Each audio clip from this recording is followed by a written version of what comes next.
Pongratz András, or as in America known Andrew or Andy Pongratz, was fighting during the revolution in '56 in Hungary. Now he gives interview for me in Budapest, in the old homeland. How was the life in Hungary during the years before the revolution of 1956? Well, before the revolution in '56, life was unbearable in Hungary. Like I just finished talking to schools in Hungary that the Miazánk arranged for me to visit Hungarian schools and talk about 1956, and I just finished in the 15th school. And I was trying to explain to the kids in Hungary not only what the revolution was, but why was the revolution? What kind of life we had. Me, like a 17-year-old kid, going to school like any other day, and on that same night I was cutting the legs of the Stanley statue in Hungary to get it down, to pull it down, which I know very well was punished by death, but I didn't even think of it. It had to be done because life was unbearable. Like a couple of examples I said, in the middle of, or in the beginning of the 1950s, one night the AVH, the secret police, came into our home in Sorokság and took my brother Ernie. We had no idea why. For 6 months we didn't even know whether he was alive. Then we learned that he was in prison in Budapest. He was in prison for 1.5 years. And when they let him out, there was never a trial, never any accusation. We had no idea why he's in prison for 1.5 years. And when he was let out, it was on his paper that I tried to translate it, tiltott határátlépés kísérletének a gyanúja. So that he wanted to leave the country and he tried it and he was accused of it. Not that he did, or he wasn't even anywhere near the border, but he was accused of it. And for that he was in prison for 1.5 years. Another example of our lives, my father had some land that he was working, and in that time everyone that had land had to give to the government certain things like corn and eggs and chickens or what have you, and my father wasn't able to do the required amount of things given to the government, and they had him go to court because we had to give so many eggs, and you had to buy the eggs for 10 filaire, and the government would give you 2 filaire when you give it to the government. So he wasn't able to do it because of the 7 children was still young, and they had him go to court, and the last few years of his life he was sick in bed, and at this time the judge came out and sentenced him at his bed for not being able to give the government what they wanted. So actually our life was absolutely unbearable. And that's how the revolution just broke out. As far as I was concerned, I had absolutely no idea what was coming. On October 23rd, I went to school like every other day, and I ended up in the same day cutting the Stalin statue. How could you demolish the Stalin statue? How this procedure went? How? Yeah, how could you demolish the Stalin statue together with the other people around? So how did you do it? Well, when I learned that something is going on, I was at the opera house, and I came out from the opera and I saw typewritten paper glued to the opera wall, and I was reading, and I said, "My God, you know, anybody sees that I'm reading this?" And I saw that something is happening, and I was going home on a streetcar when I saw a group of people near a statue. And I jumped off the streetcar and I went there to see what's going on. And that's when we decided that we're going to go and pull down the Stalin statue. And we really had a hard time, although by the time we got there, there were trucks and lorries, and there was absolutely everything. There were ladders to climb up, there were ropes, there were steel cables. But we had such a hard time. For over 2 hours we were just working, and we couldn't even budget. That's how big, that's how strong it was. And I was in technical school at the time, and I knew how to cut with a torch. And I said to the boys there around me that we have to cut the leg or we cannot even budget. And one of the boys said, "Well, we have a torch at the school." I said, "Okay, let's go and get it." So we went and got it, and we cut the leg above the boot, and that's how it finally came down. One of the main venues of the revolution was the Köz near the city center, where your brother, Pongratz was the leader of the troops. How were the fights there, and how was the life between the fights where you needed to stay in this part of the city? Well, it was my brother Eddie that really found and decided that the Corvin Mosey was the best place to take on the fight with the Russians. And it was Eddie, he was the oldest of the 6 of us at the time, and he taught us to do whatever was happening. As far as that's concerned, there were 6 of us brothers in the revolution, and Eddie was the one who taught us to do whatever had to be done.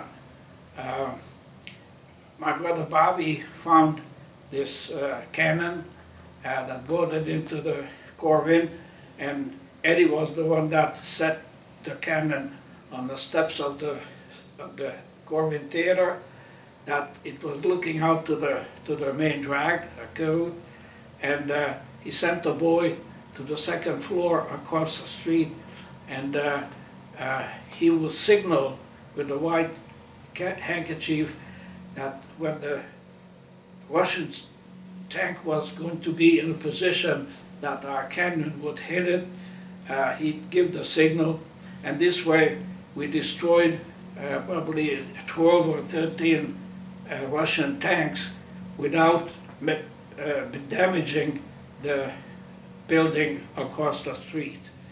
And we couldn't really do much more damage to a tank than to destroy the mechanism that was going and then the tank would be just going around and round and round, and then we would, with the Molotov cocktails, we would hit it, and the tank would be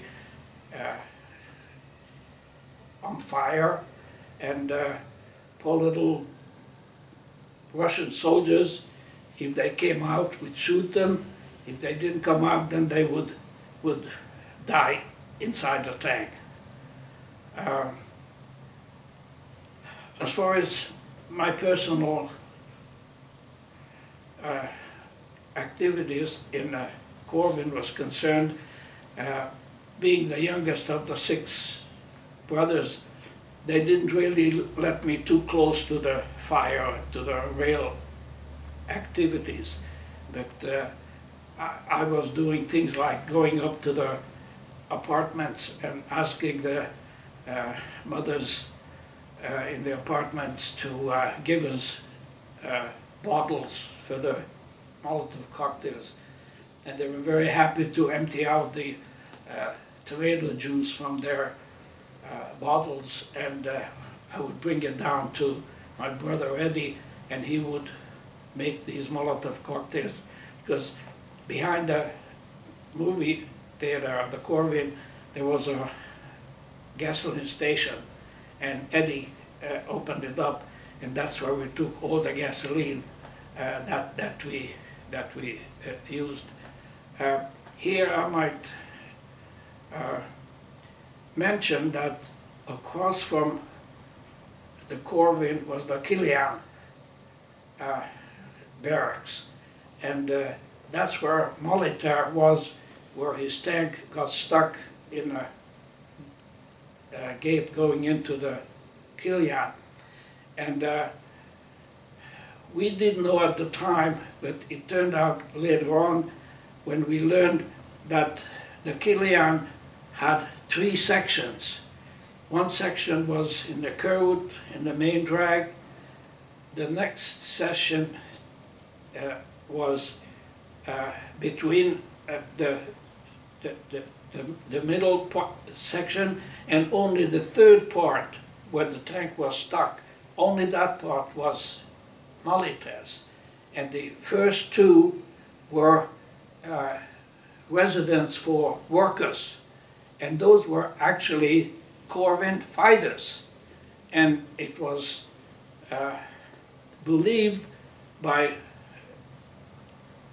everybody that the people that were fighting from the first 2 part near the Kurut and the second part where the workers were, they were all freedom fighters, part of the Corvin people.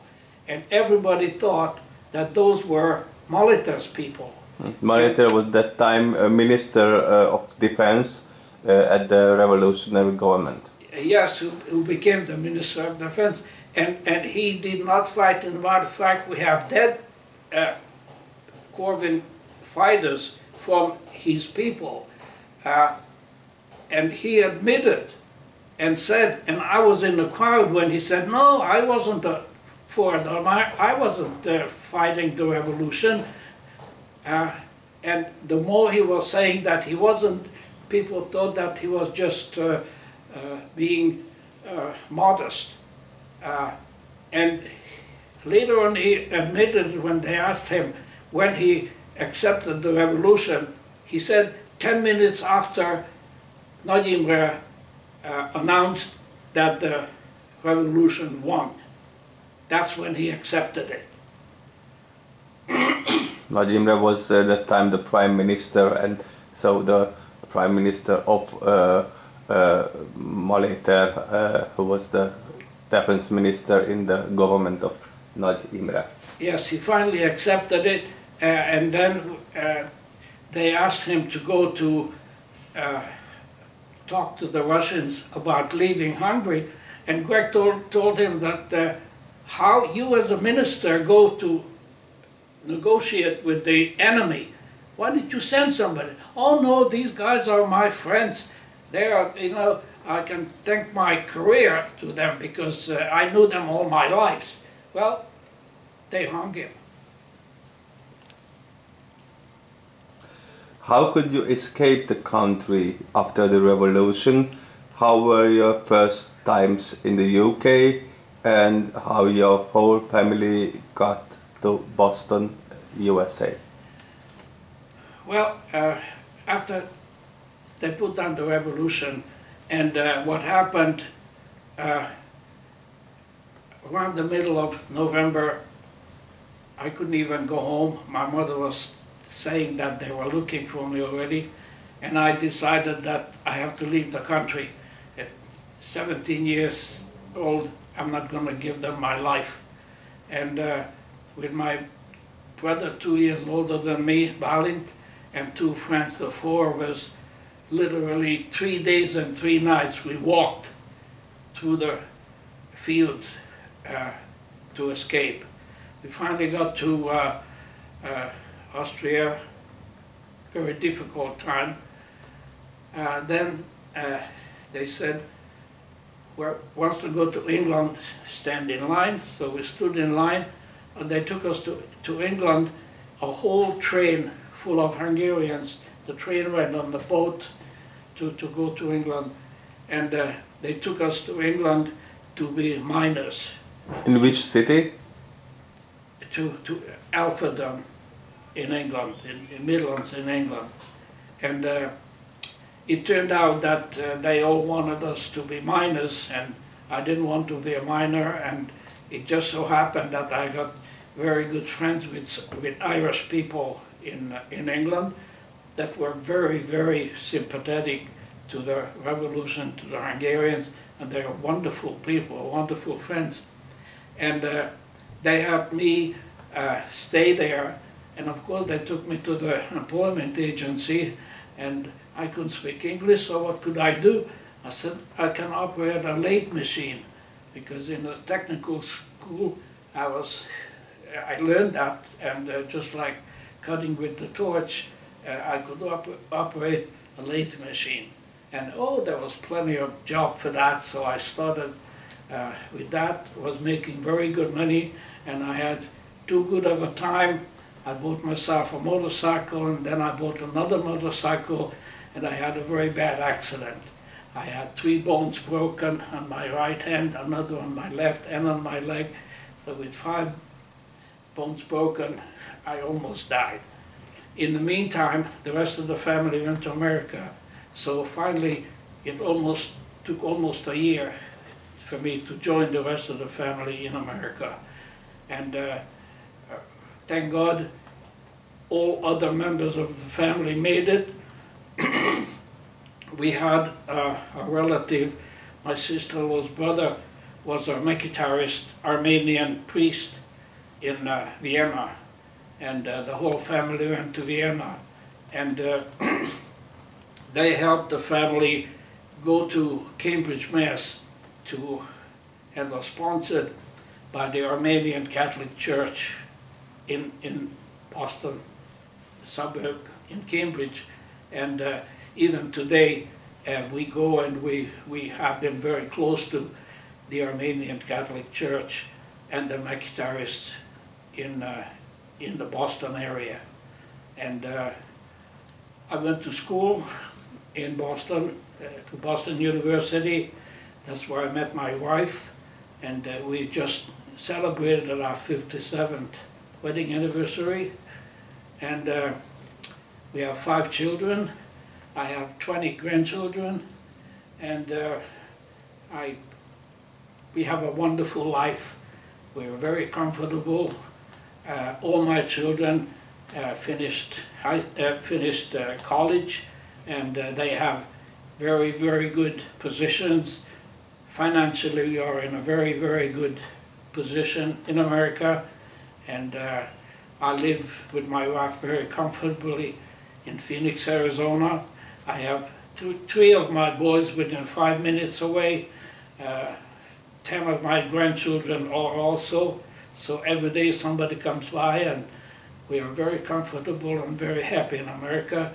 But just like I'm here now, 5 weeks I'm in Hungary since they allow me to get into the country.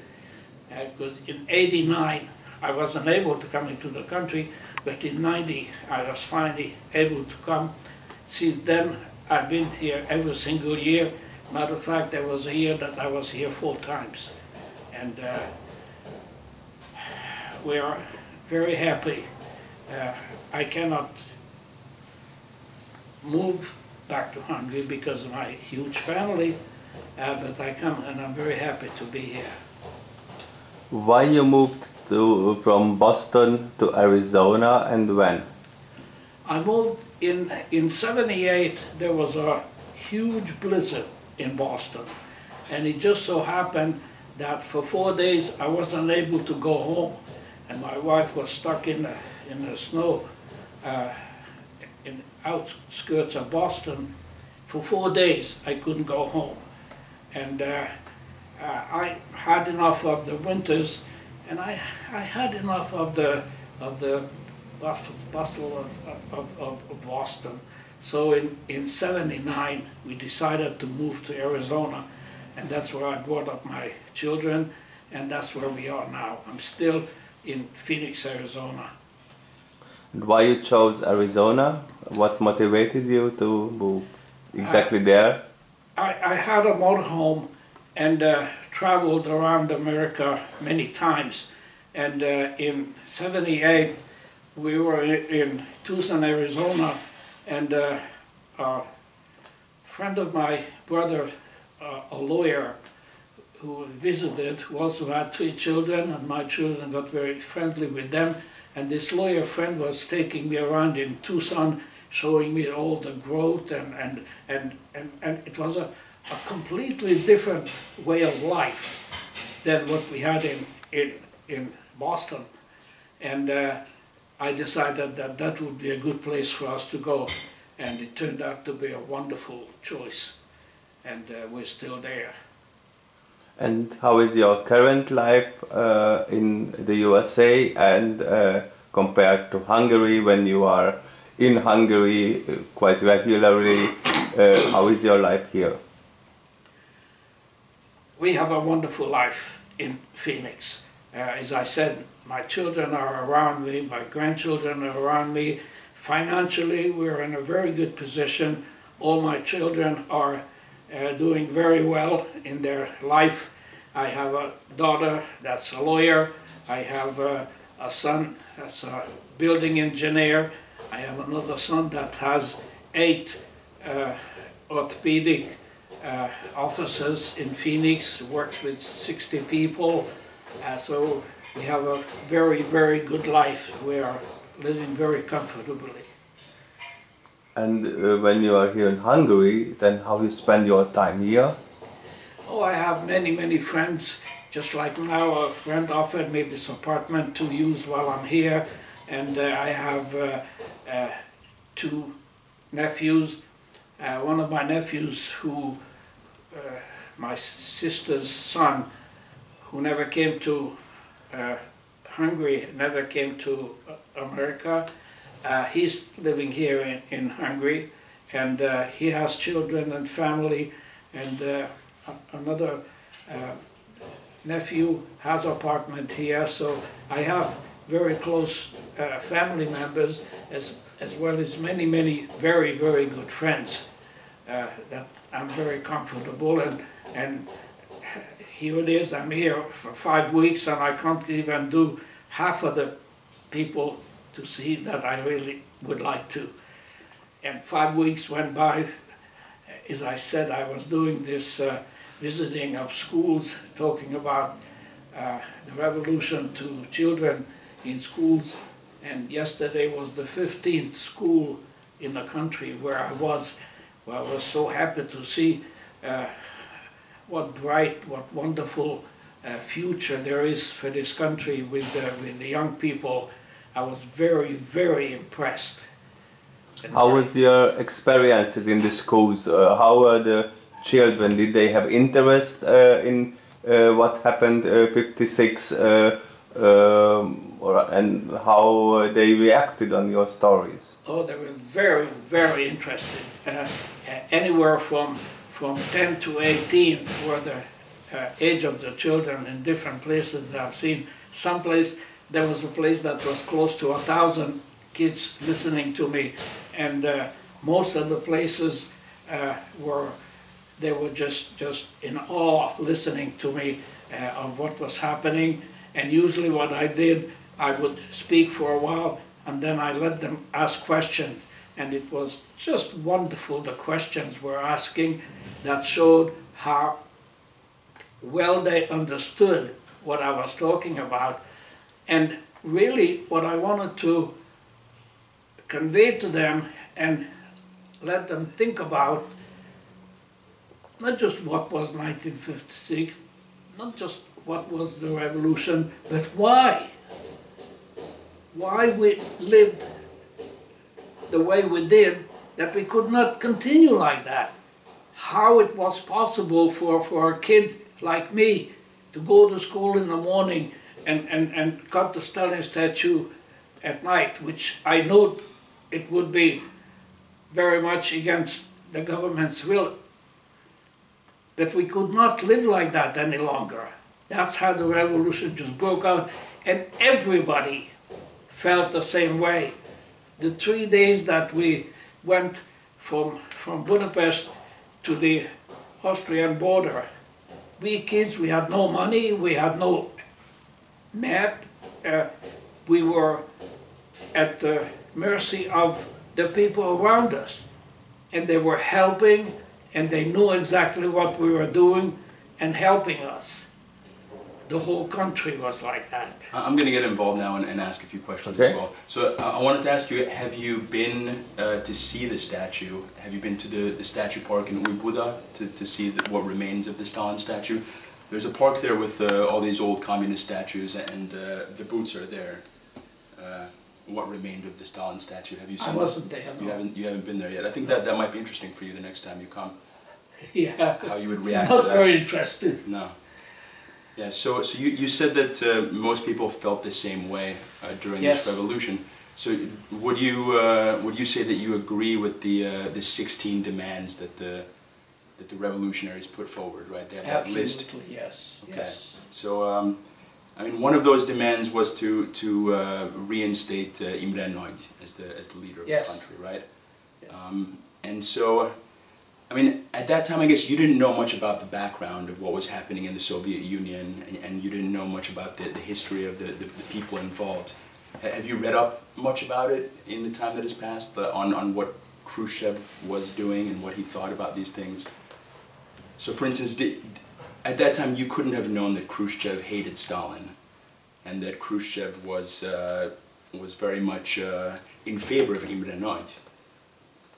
Were you aware of that at that time? I was not aware, and I was not interested in what was going on in the Soviet Union and in communism as such. I was just interested in my life, what we lived and how we lived, which could not continue, and we did what we could to stop it. Right, so you would say that you're an anti-communist? Absolutely. Absolutely. Okay, so so somebody who doesn't know anything about any of this, why would anti-communists have one of their main demands, I think it was the number 3 on the list, to reinstate a true believer communist as the leader of the country? Why do you think they had that as one of their main objectives? Well, as far as we knew at the time, that the people of Hungary were asking to hear Imre Nagy. As a matter of fact, it was my brother Ernie that on the evening of October 23rd, while I was cutting down the Stalin statue, my brother Ernie was at the parliament, and people were gathering, huge amount of people gathering around the parliament, and they wanted to hear Imre Nagy. And my brother Ernie went to Imre Nagy's house and picked him up and brought him into the parliament, and was opening a window for him to talk to the people, and he was looking for a Hungarian flag to put up in the window, and in the whole parliament they couldn't find one flag that didn't have the communist emblem in the middle of it. So my brother didn't want to put one of those out the window, so he took the the knife out of his pocket and cut out the communist emblem from the flag and put it down. This was one of the demands as well, to remove all non-traditionally Hungarian symbols from Hungarian flags and I'm sorry uniforms. to say, even today in Szabadság it is still there, the communist emblem. And in matter of fact, a few years ago with Novák Előd, one of the leaders of Mi Hazánk, he and I tried to take it down, and the police prevented us. But it's still there. There are a lot of things that this Fidesz government is still influenced by the ex-communists amongst them, amongst the Fidesz. There are things, and this is the main reason that I'm supporting Mi Hazánk, because Mi Hazánk is the only true right-wing nationalist party, because there are still things that the Fidesz is allowing to continue, like the communist emblem of Szabadság there, and also there are hundreds of people that getting extraordinarily high pensions. Can you imagine that an ex-communist leader gets 100 times as much of a pension every month, still today, than the average pension? 100 times as much, even today? That's absolutely unheard of. And they are not allowing to publicize the secret police names and people that were involved. There are so many things that, no matter of fact, this person, Molita, that I was talking about at the, across from the Corvin, I just learned that the Fidesz government is giving out Molita awards. A friend of mine in New York just got a Molita Érdemben. That's absolutely absurd. He fought us. We have debt from his people. And the Fidesz government is allowing it. And also, just recently, I heard some statements from Orbán Viktor, who I consider a tremendous leader, and thank him for leading the country as good as he is. But he's making statements that absolutely I cannot agree with. He's comparing Imre Nagy to R. Zelensky. What the hell is, you know, how can, even in one day to be mentioned, the two names? And Orbán Viktor is comparing our... So you regard Imre Nagy in very high esteem? Yeah, he's comparing our Hungarian Revolution of 1956 to this war. The war is between the US and Russia that's going on in Ukraine. It absolutely has no comparison. Sometimes maybe he has to say these things because Hungary is constantly under heavy pressure from NATO. Okay. Perhaps. But did you know that, that Imre Nagy fought in the Russian Revolution and that he was a member of the secret police in Russia? He was a true Marxist in every sense of the word. Like, how do you respond to that? He can have his own reasons saying what he's saying, but I, as a freedom fighter, cannot accept it. Did you agree with the labor unions and the right to strike? That was one of the demands of the revolutionaries, right? That they wanted to have the right to collective bargaining and striking, right? I mean, would you agree with that in modern politics? Yeah, sure, but that has nothing to do with comparing the revolution to the war or even anything in life. Just from my perspective, I think that it was a coalition of different people. So it seems like there were some people who were perhaps communists who wanted reform, because Ákos was such a brutal dictator. He was very much a Stalinist and very repressive, and perhaps some of the revolutionaries were just wanting the Soviet Union to leave the country. They wanted the Russians to leave the country, to have free elections, secret ballots, right? That was one of the demands, that everybody could vote without having pressure applied to them. That's a basic tenet of democracy. Free speech, that was one of the demands. But it's not clear to me that, that all of the demands were explicitly anti-communist. Some of them seem worker-oriented. And it was a mix of people. That's what it seems to me, that there were some conservatives and some just reformist-minded leftists as well involved in these. It's all well and good. The main reason, just like I was in one of the schools that I was just speaking, everywhere I've seen at least 20 different signs. Ruski Koza, get the hell out of our country, we didn't want you. That's what we fought for in the revolution. We did not get involved in deep thoughts of strikes or anything like that. Our main reason was we wanted the Russians to leave Hungary and let us live a free country. The details that you're talking about are all secondary. We wanted the Russians to leave, period.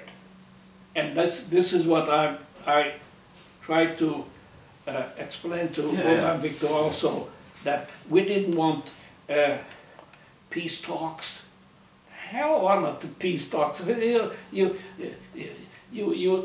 do peace talks between two parties that have something to talk about. We have nothing to talk about. We just wanted them to get the hell out of here. No peace talks. So, as far as I was concerned, we just couldn't live like that in '56 the way we lived. And I know the whole country felt like that. Yeah, I think so.